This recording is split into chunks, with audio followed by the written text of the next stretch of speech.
ሰላም እንዴት ናችሁ? ውድ የቻናሌ ቤተሰቦች እንኳን በደህና መጣችሁ። ለዛሬ ያዘጋጀሁላችሁ በቀላሉ ቤት ውስጥ እንዴት ዳቦ መጋገር እንደምንችል ነው። እንደምታዩት ለየት ያለች ቆንጆ የዳቦ አስተጋገር ነው ዛሬ የማሳያችሁ። ቆንጆ ነው፣ የበሰለ ነው። ቀለል ባለ መንገድ ለመስራት ነው የምሞክረው።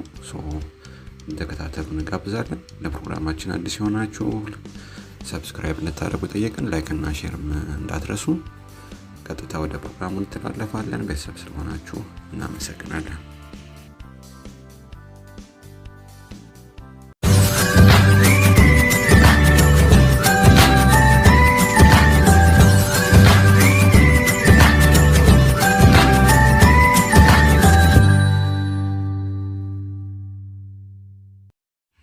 ተመልሰን ተገናኝተናል ተመልካቾቻችን። እንግዲህ እንደምታዩት ለዳቦ የሚያስፈልገን አንድ እንቁላል፣ 4 ማንኪያ ስኳር፣ 4 ማንኪያ እርሾ ወይም ደግሞ ለዚህ አይነት ፓክ ካላችሁ አንዷን ፓክ ነው የምንጠቀመው።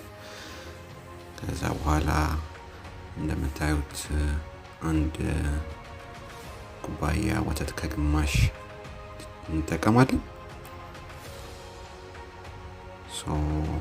ጨው 1 ማንኪያ እናደርጋለን።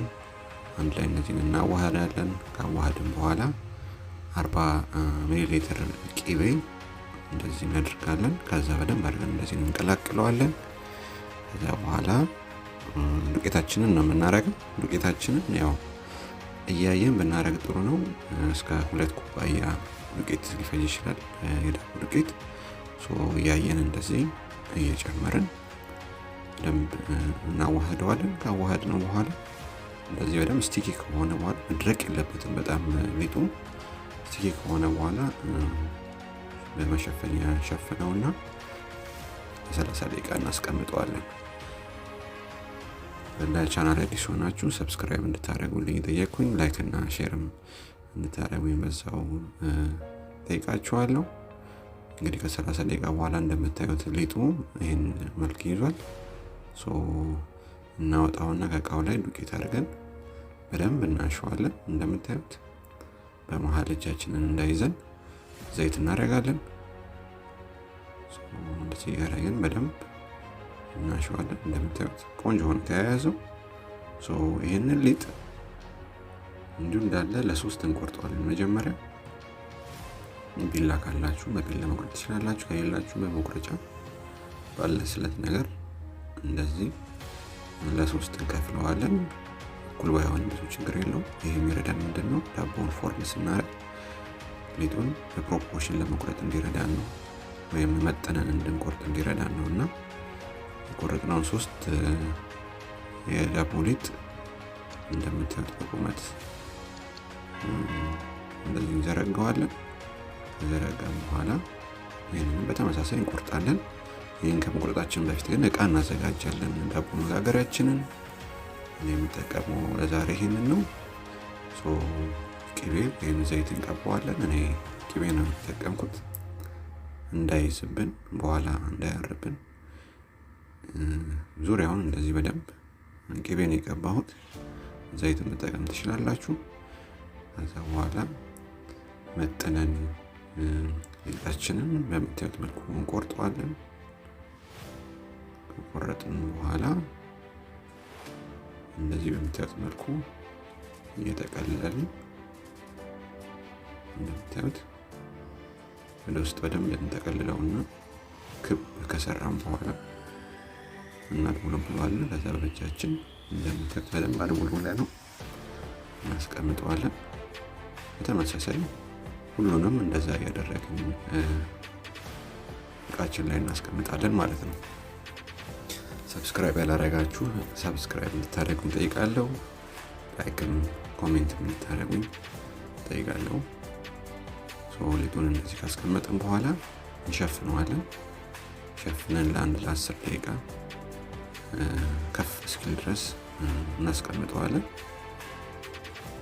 እንደዚህ የምናደርገው ያው ሳይዙ እንዲጨምር ነው።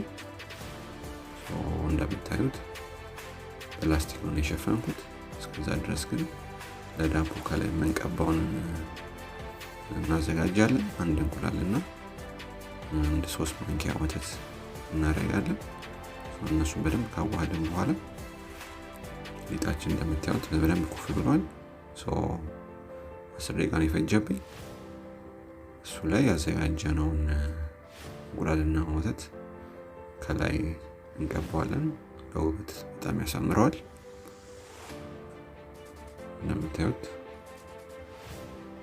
በመቀቢያ ነው የምንቀባው። እናንተ ባላችሁ ነገር መጠቀም ትችላላችሁ። ሁሉንም በተመሳሳይ ዙሪያቸውን እንቀባቸዋለን። እንደዚህ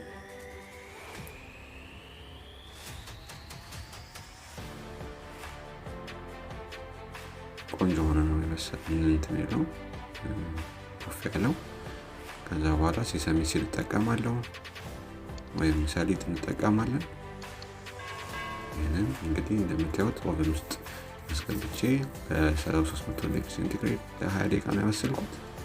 እንደምታዩት ቆንጆ ሆኖ ወጥቷል። በጣም ነው የሚያምረው። ሰሊጡ በደንብ በስሏል። ዳቦ በደንብ ነው ኩፍ ያለው። ይሄንን ለቁርስ ለመክሰስ ከተለያዩ ምግቦች መብላት እንችላለን። እንደምታዩት በደንብ ነው ኩፍ ያለው። እንደዛም ነው እንደዚህ ስንጫነው ወደ ላይ ተመልሶ በቀላሉ የሚወጣው። ይሄ የሚያሳየን ሊጡ በደንብ ተደርጎ ተዋህዶ የሚያስፈልገው ግብአት ተጨምሮበት መሰራቱን ያሳየናል ማለት ነው። ስለዚህ ይህንን ቆንጆ አሰራር ቤታችሁ እንድትሞክሩት ጠይቃችኋለሁ። ከቁርስ ጋር ትበሉታላችሁ። ሳንዱች ማድረግ ትችላላችሁ። የኢትዮጵያን የድሮ 20 ሳንቲም ዳቦ የሚመስል ነው የጋገርኩት። ይህን ስጋግር እሱን ነገር አስታወሰኝና ያው ብዙዎቻችሁ ታውቁታላችሁ ብዬ አስባለሁ።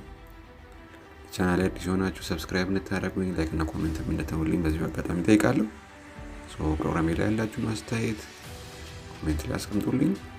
ተመሳሳይ ደግሞ በሌላ ቪዲዮ እስክንገናኝ ድረስ መልካም ሁሉ እየተመኘሁላችሁ ለዛሬ መልካም ጊዜ ይሁንላችሁ። ለተከታተላችሁኝ አመሰግናለሁ። መልካም ጊዜ